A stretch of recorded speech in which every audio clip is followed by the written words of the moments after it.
बिस्मिल्लाहिर्रहमानिर्रहीम रब्बि इश्रह ली सदरी व यस्सिर ली अमरी वहलुल उक़दतम मिन लिसानी यफ़क़हू क़ौली।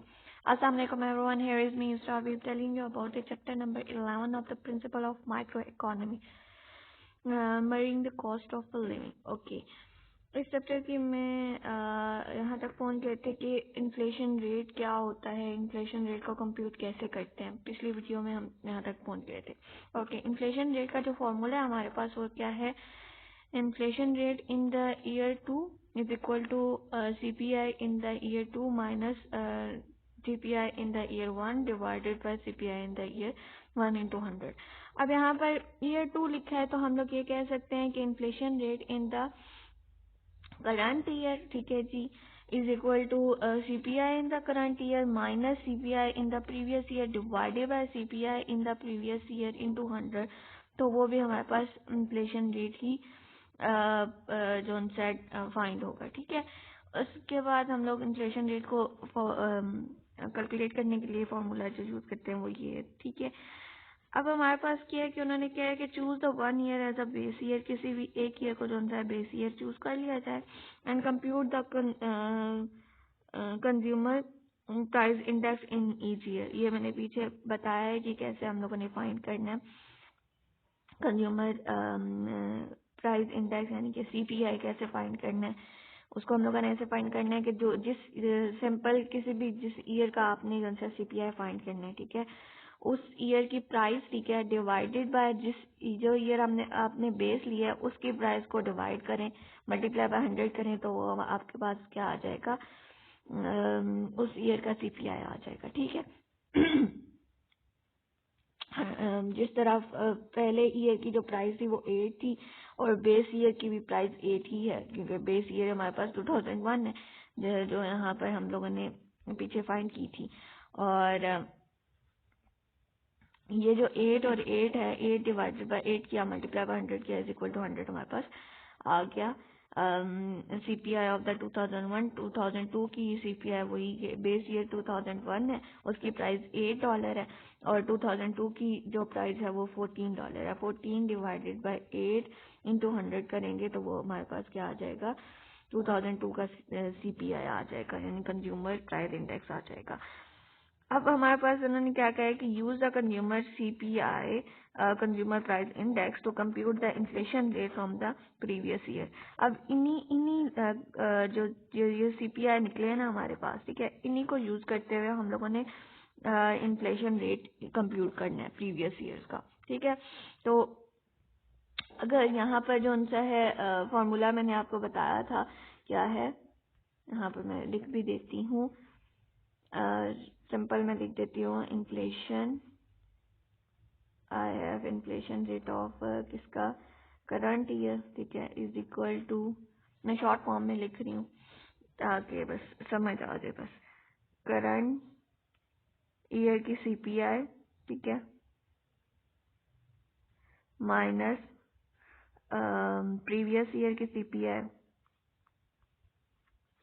डिवाइडेड बाय प्रीवियस ईयर की सीपीआई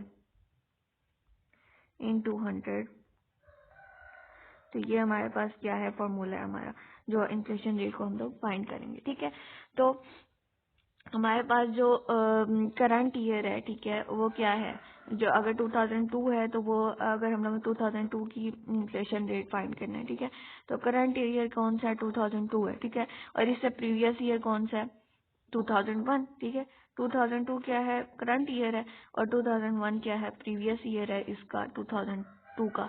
तो करंट ईयर की जो क्या कहते हैं सीपीआई आई है वो क्या है, 175, और जो प्रीवियस ईयर की सीपीआई है वो क्या है, 100 है। तो फॉर्मूले के अंदर वैसे इसको पुट करना है, 175 minus 100 divided by 100, current CPI minus previous CPI divided by previous CPI into 100 करेंगे तो हमारे पास इन्फ्लेशन रेट निकल आएगा परसेंटेज में, जो कि आ गया है 75। ठीक है, अब 2003 का अगर हम लोगों ने इन्फ्लेशन रेट्स देखना है कि क्या है, तो 2003 अब यहाँ पर करंट ईयर है, ठीक है, और 2003 से प्रीवियस ईयर कौन सा है, 2002, यही है ना, 2003 से प्रीवियस ईयर कौन सा है, 2002।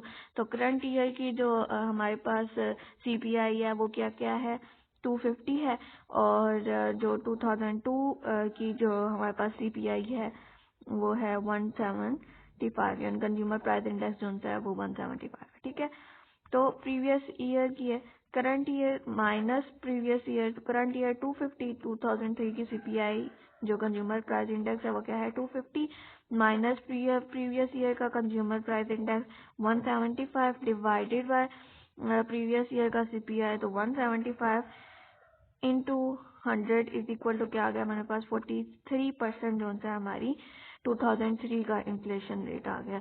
हम इन्फ्लेशन रेट इस तरह फाइंड करते हैं। ठीक है, उसके बाद हमारे पास आ जाता है आगे how the consumer price index is calculated, किस तरह इसको कैलकुलेट किया जाता है। Calculating the consumer price index and inflation rate, another example, इसकी एक और एग्जांपल बताई गई है, क्योंकि पीछे भी हम लोगों ने फाइंड किया, यहाँ पर भी देखते हैं एक और एग्जांपल है उस। अच्छा, बेस ईयर इसमें किसको ले लिया गया है 2002 को क्या ले लिया गया है, बेस ईयर ले लिया गया। ठीक है, basket of a goods in 2002 cost क्या थी, जो फिक्स बास्केट होती है, ठीक है, उसकी गुड्स की जो कॉस्ट थी वो थी $1200। ठीक है, 2002 में, और 2002 ये भी कहा गया है कि बेस ईयर है। ठीक है, और सेम बास्केट इन 2004 कॉस्ट $1236। ठीक है, अब यहाँ पर अगर हम लोगों ने CPI फाइंड करनी है तो CPI हम लोग कैसे फाइंड करेंगे कि CPI हमारी क्या थी, जिस ईयर की आप लोगों ने क्या करते हैं CPI फाइंड करनी होती है। ठीक है, उस ईयर की जो सा प्राइस लेते हैं और डिवाइडेड बाय बेस ईयर करते हैं। ठीक है, बेस ईयर की प्राइस के साथ। तो अगर हम लोगों ने 2004 की जो सा है CPI फाइंड करनी है, ठीक है, क्योंकि 2002 को तो हम लोगों ने क्या कह दिया, बेस ईयर कह दिया, तो हम लोग क्या करेंगे कि 2004 की CPI फाइंड करने के लिए जो उसकी प्राइस है, कॉस्ट है, जो उसको डिवाइड करेंगे जो सा बेस ईयर की प्राइस के साथ इन 200 करेंगे, तो हमारे पास जो आंसर आ रहा है वो क्या आ रहा है 1236 डिवाइडेड बाय 1200 इंटू 100, तो हमारे पास जो आंसर आ रहा है वो 103 आ रहा है। ठीक है, CPI हमारे पास क्या आ गया 103। उसके बाद क्या आ जाता है कि प्राइस इंक्रीज 3% बिटवीन 2002 टू 2004। अब जो प्राइस है वो कितने परसेंट इंक्रीज हुई है, 3% इंक्रीज हुई है। ठीक है, 2002 से लेकर 2004 तक। और फिर उसके बाद जो उनसे है 3% प्राइस इंक्रीज हुई है, तो हम लोग यहाँ पर इन्फ्लेशन रेट को भी देख सकते हैं। और पहले जो प्राइस समझ लें, अगर 100 थी, ठीक है, CPI 100 थी और अब 103 है। ठीक है, आप जो है 103 है, तो जब पहले तो प्राइस क्या होगी 100 होगी ना, मीन जो हमारी CPI होगी उस वक्त तो 100 निकलेगी, क्योंकि 12 अगर 12 डिवाइडेड बाय 1200 करेंगे तो इज इक्वल टू क्या आएगी इनटू 100, तो हमारे पास 100 ही 2002 की CPI आएगी। ठीक है, तो यहाँ पर इन्होंने फिर इन्फ्लेशन रेट को देखा है कि क्या है। अब अगर यहाँ पर मैं एक और चीज ऐड करना चाह रही हूँ,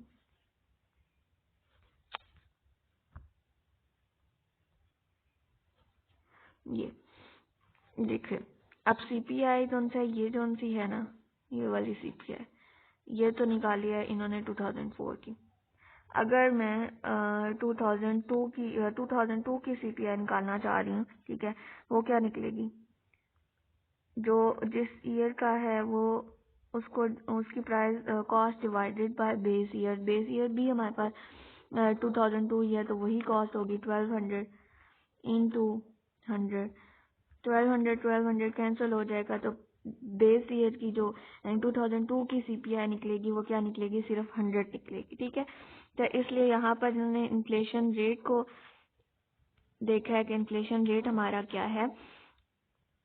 ठीक है, इन्फ्लेशन रेट क्या होता है कि current year minus previous year divided by previous year. Current year क्या है 2004, 103 में से उसकी जो CPI है वो क्या है 103।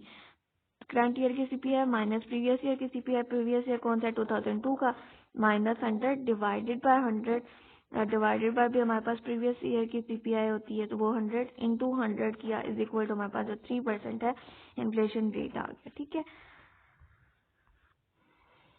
अब हमारे पास जो सा है what's in the CPI basket. CPI basket में अब होता क्या क्या, ठीक है, ये देखते हैं।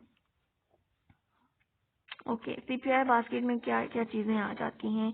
41% हाउसिंग की चीजें आ जाती हैं, 4% अदर गुड्स और सर्विसेज आ जाते हैं, एप्पल 4% आ जाते हैं, रिक्रिएशन 6% आ जाती है, मेडिकल केयर 6% आ जाती है, एजुकेशन एंड कम्युनिकेशन 6% आ जाते हैं। ये सारी गुड्स और सर्विसेज जो हम लोग एक कंज्यूमर यूज करता है उसकी यहाँ पर वो लिखी हुई है।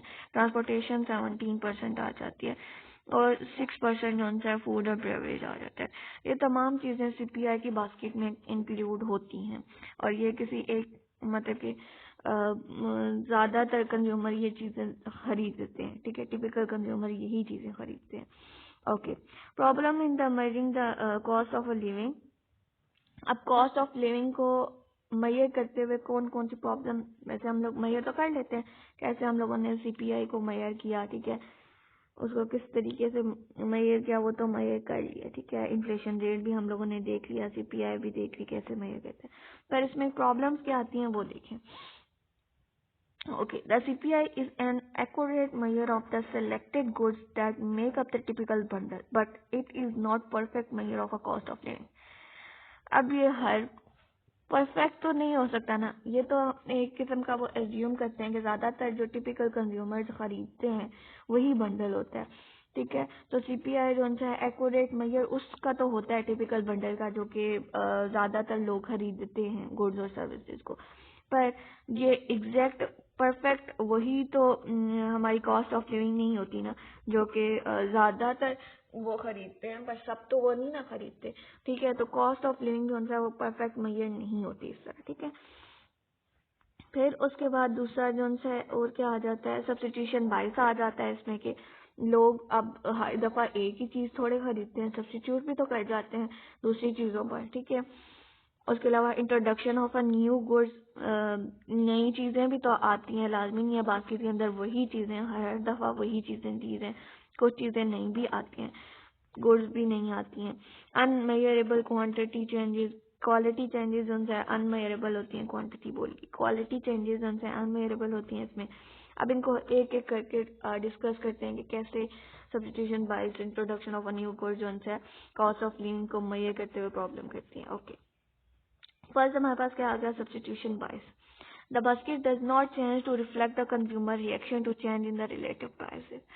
बास्केट अब ये नहीं हमें बता रही कि अगर जो है जो हमारे पास कंज्यूमर है उसका रिएक्शन चेंज हो जाता है प्राइसेस को चेंज होते हुए देखते हुए, यानी कि वो रिलेटिव प्राइसेस ऊपर नीचे हो रही हैं, ठीक है। अगर प्राइस ज्यादा बढ़ी है एक चीज की तो उसी का अगर सब्स्टिट्यूट उसको मिल रहा है तो वो ले सकता है, रिएक्शन उसका चेंज हो सकता है। अगर प्राइस चेंज हो रही है, प्राइस इंक्रीज हो रही है तो कंज्यूमर का रिएक्शन रिफ्लेक्ट कर सकता है, ठीक है। तो हमें ये चेंज नहीं बता रही बास्केट, ठीक है, तो इसलिए जो है ये प्रॉब्लम करती है सब्स्टिट्यूशन बायस में, ठीक है। Consumer substitutes towards goods that have become relatively less expensive.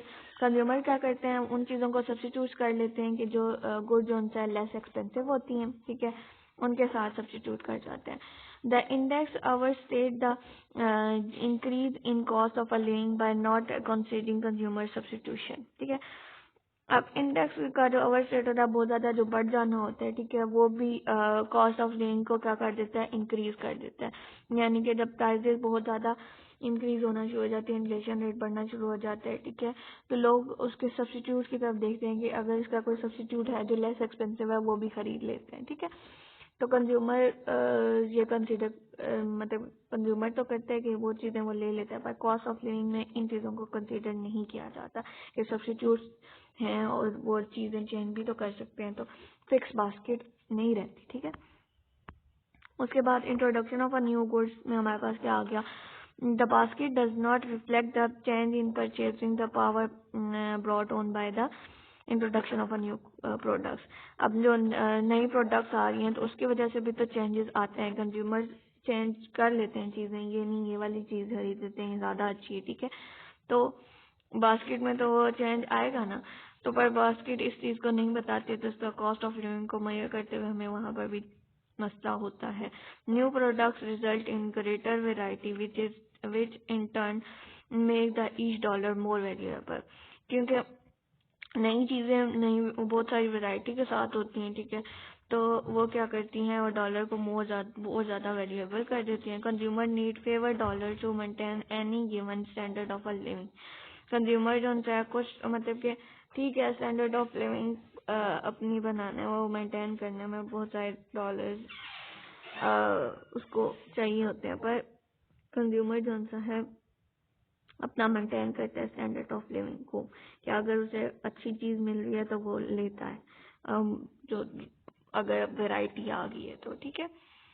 फिर उसके बाद तीसरी चीज क्या थी हमारे पास, अनमेजर क्वालिटी चेंजेस आ जाएं तो फिर भी जो है उसकी वजह से भी होता है कि if the quality of a good rises from one year to the next year the value of a dollar rises even if the price of a good stay the same. यहाँ पर इनका कहने का मतलब ये है कि ठीक है प्राइस तो किसी चीज की जो है वो सेम रही, पर उसकी जब क्वालिटी चेंज होती है, क्वालिटी अगर इंक्रीज करती है तो उसकी जो डॉलर होती है, वैल्यू ऑफ अ डॉलर होती है, वो भी राइज करती है, ठीक है, बेशक प्राइस सेम है। और अगर किसी चीज की क्वालिटी जो है गिरती है, quality of a good fall from one year to the next year the value of a dollar falls, जो डॉलर की वैल्यू होती है उस पैसों का कोई फायदा नहीं होता है। यानी कि अगर क्वालिटी जो है क्या है, if the quality of a good rises from one year to the next year, यानी कि क्वालिटी अच्छी हुई है तो जो पैसे कंज्यूमर ने लगाए हैं the value of a dollar rises, जो उसकी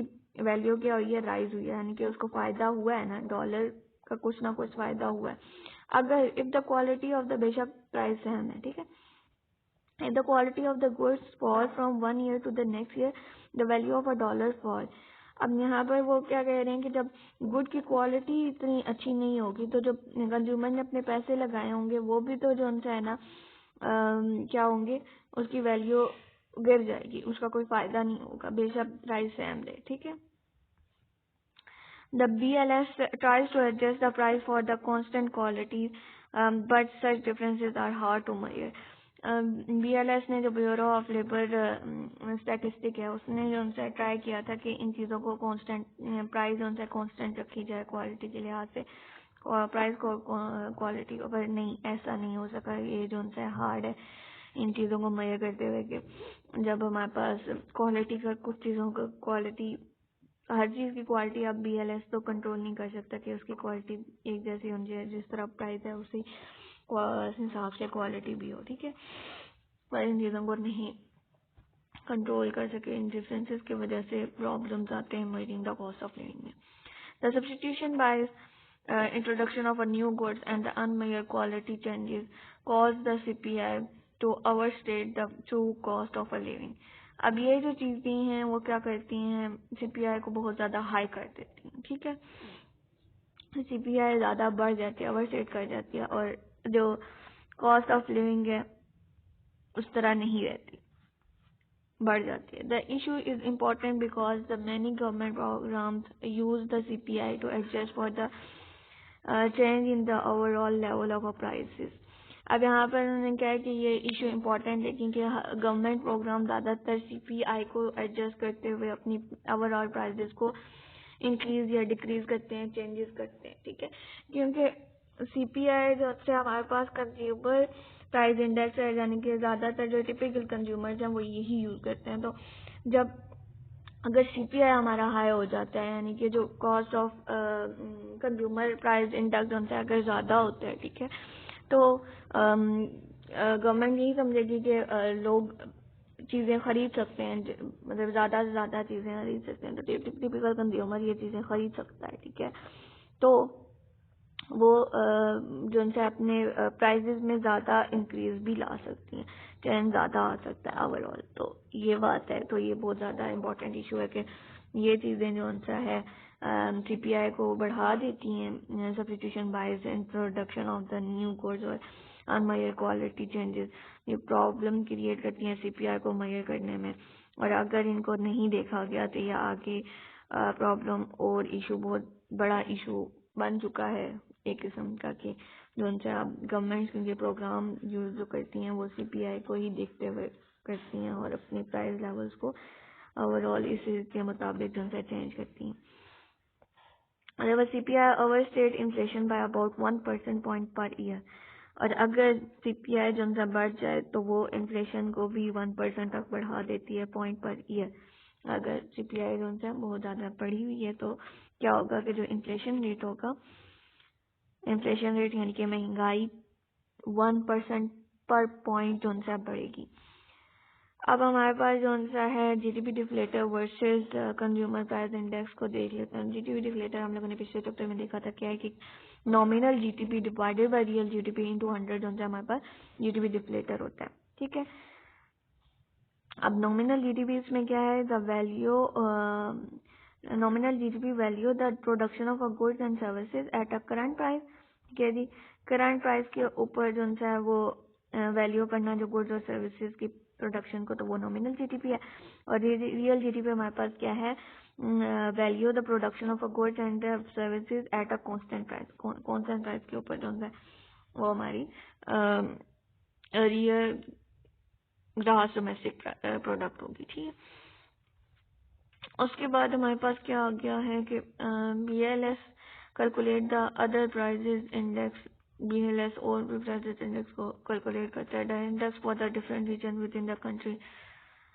डिफरेंट जो सा इंडेक्स जो है हर कंट्री का जो सा हर रीजन का जो सा स्टडी करता है। द प्रोड्यूसर प्राइस इंडेक्स अब क्या है कि which measure the cost of a basket of a consumer and services bought by the firm rather than the consumer. ठीक है, अब इसमें क्या है कि प्रोड्यूसर, अब और भी हमारे पास इंडेक्सेस होते हैं जिसमें प्रोड्यूसर प्राइस इंडेक्स भी है। जैसा कंज्यूमर प्राइस इंडेक्स था तो वो क्या था, टिपिकल कंज्यूमर जो चीजें खरीद रहा था किसी बास्केट में तो वो कंज्यूमर प्राइस इंडेक्स आ रहा था। अब जो ये आ रहा है प्रोड्यूसर प्राइस इंडेक्स, तो ये क्या है कि ये किसी भी फर्म से जो प्रोड्यूसर गुड्स और सर्विसेज एक बास्केट में लेता है वो हमारे पास प्रोड्यूसर प्राइस इंडेक्स कहते हैं then the consumer. Economists and the policy maker monitor both the GDP deflator and the consumer price index to gauge how quickly prices are rises, देखने के लिए कि कैसे प्राइसेस राइज कर रही हैं, दोनों को मॉनिटर करते हैं इकोनॉमिस्ट और policy maker. There are two important difference between the indexes that can cause them to diverge. वो कौन कौन से हैं देखते हैं। The GDP deflator reflects the prices of all goods and services produced domestically, whereas अब जो GDP डिफ्लेटर होता है वो रिफ्लेक्ट करता है प्राइजेस को, कि जितने भी जो गुड्स की प्राइजेस और जो सर्विसेज हैं उनकी प्रोड्यूस डोमेस्टिकली हो रही हैं, ठीक है, उनको जो है वो रिफ्लेक्ट करता है। पर जो हमारे पास द कंज्यूमर प्राइस इंडेक्स है वो reflect the prices of goods and services bought by the consumer. जो कंज्यूमर बॉट कर रहा होता है उसको जो है रिफ्लेक्ट करता है। GDP जो है किसको रिफ्लेक्ट करता है, प्रोड्यूसर डोमेस्टिक, जो prices of all and services and goods जो प्रोड्यूस डोमेस्टिकली, जो डोमेस्टिकली प्रोड्यूस कर रही होती हैं। और कंज्यूमर प्राइस इंडेक्स किसको करता है, रिफ्लेक्ट प्राइस उन prices of goods and services जो कि बॉट बाय द कंज्यूमर, जो कंज्यूमर बॉट कर रहा होता है। ठीक है, अब हमारे पास जो consumer price index compare the price of a fix basket of a goods and services to the price of a basket in the base year only occasionally does the BLS change the basket. ठीक है, जो हमारी fix basket होती है, consumer price index compare करता है price किसके साथ, फिक्स बास्केट ऑफ गुड्स और सर्विसेज और बेस ईयर के साथ। ठीक है, और जो हमारा GDP डिफ्लेटर होता है वो कंपेयर करता है price of a currently produce goods and services to the price of a same goods and services in the base year. अब GDP डिफ्लेटर और इसमें थोड़े से जो डिफरेंसेस आ रहे हैं वो यही आ रहे हैं कि कंज्यूमर क्या करता है, वो किसके साथ कंपेयर करता है, एक फिक्स बास्केट होती है कंज्यूमर की जो प्राइस, कंज्यूमर प्राइस इंडेक्स में क्या करते हैं कि price of a fix basket की प्राइस कंपेयर करते हैं बेस ईयर के साथ, basket of a base year. और जो कंज्यूमर GDP डिफ्लेटर होता है उसमें क्या होता है कि प्राइस ऑफ अ करंटली जो प्रोड्यूस हो रही होती हैं गुड्स उनको बेस ईयर के साथ की प्राइस के साथ जो उनसे क्या किया जाता है, कंपेयर किया जाता है। अब यहाँ पे टू मेजर ऑफ इन्फ्लेशन है, figure two measures of inflation की बताई हुई है, नहीं कि परसेंट पर ईयर जोन सा है ये हमारे पास ईयर्स बता दिए गए हैं और ये हमारे पास ग्राफ, ये सीपीआई का ग्राफ है। ये दो और ये जीडीपी डिफ्लेटर है। इसको बस यहाँ पे बताया गया कि कैसे जोन से ना जीडीपी डिफ्लेटर और सीपीआई एक दूसरे के साथ वर्क करते हैं। और जीडीपी डिफ्लेटर यहाँ पर है तो सीपीआई उसका यहाँ पर है, ठीक है। Okay, correcting the economy's variables for the effect of inflation. Price indexes are used to correct the effect of inflation when the comparing dollar figure from different time. अब क्या होता है कि जो प्राइस इंडेक्सेस होते हैं वो करेक्ट करते हैं कि इफेक्ट ऑफ इन्फ्लेशन को, यानी कि अगर प्राइस इंडेक्स कम होगा किसी भी चीज का तो इन्फ्लेशन रेट भी कम होगा, ठीक है। और वो when comparing the dollar figure from the different time के साथ अगर उसको मेजर किया जाता है। अब सैलरी है हमारे पास किस कब की 2002 की dollar figure from the different time. Salary 2001 की इज इक्वल टू सैलरी 1931 की into price level in the 2001 divided by the price level in 1931, ठीक है। तो वो क्या आई है 93,000 का ये 93,01,57,579, ठीक है। ओके, ये हमारे पास जो सा सैलरी आ गई है। तो do the following to convert inflate with growth wage in 1931 to dollar in 2001. अब यहाँ पर the most popular movies of all time inflation adjust कैसे करते हैं। फिल्म हमारे पास बता दी गई हैं, स्टार वॉर बताई गई है, साउंड ऑफ म्यूजिक, ये फिल्म, ईयर ऑफ रिलीज इनके बताए गए हैं और उसके अलावा total domestic gross in the millions of 2001 में जो सी है उनकी ये सब हुई है, इतनी कमाई, ठीक है।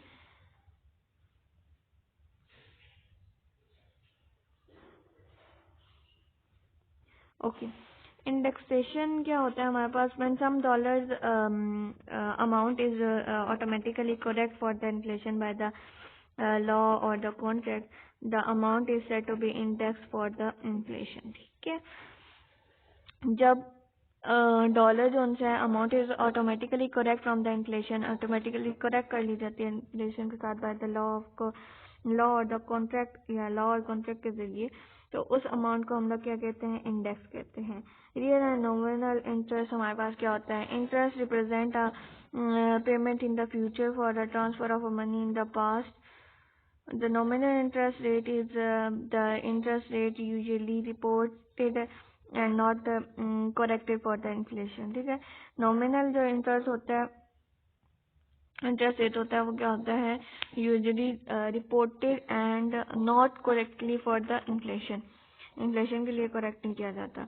It is the interest rate that bank पे, जो कि बैंक पे करता है, और रियल इंटरेस्ट रेट जो है is the nominal interest rate that is corrected for the effect of inflation, जो कि करेक्ट किया जा सकता है इन्फ्लेशन के इफेक्ट के साथ। You bought a $1,000 for a 1 year, एक ईयर में, ठीक है, और नॉमिनल इंटरेस्ट रेट उस पर कितना है, 1500 है, वो 15% है, ठीक है।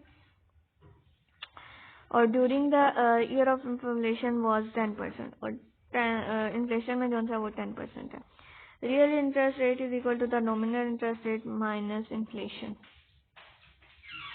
तो हमारे पास ये क्या आ गया, रियल इंटरेस्ट रेट हमारे पास कितना आ जाएगा, 15 माइनस 10% इन्फ्लेशन, क्योंकि 10% उन्होंने बताया हुआ है during the year inflation was 10%, और नॉमिनल इंटरेस्ट रेट जो है वो क्या है, 15%। तो इंटरेस्ट रेट हमारे रियल इंटरेस्ट रेट हमारे पास नॉमिनल रेट माइनस इन्फ्लेशन करेंगे तो तब आ जाएगा हमारे पास real interest rate. 15% minus 10% is equal to 5% हमारा रियल इंटरेस्ट रेट है। रियल रेट और इंटरेस्ट रेट की जो है यहाँ पर इसको बता दिया गया है कि ये हमारे पास रियल इंटरेस्ट रेट है, वो हमारे पास नॉमिनल इंटरेस्ट रेट है।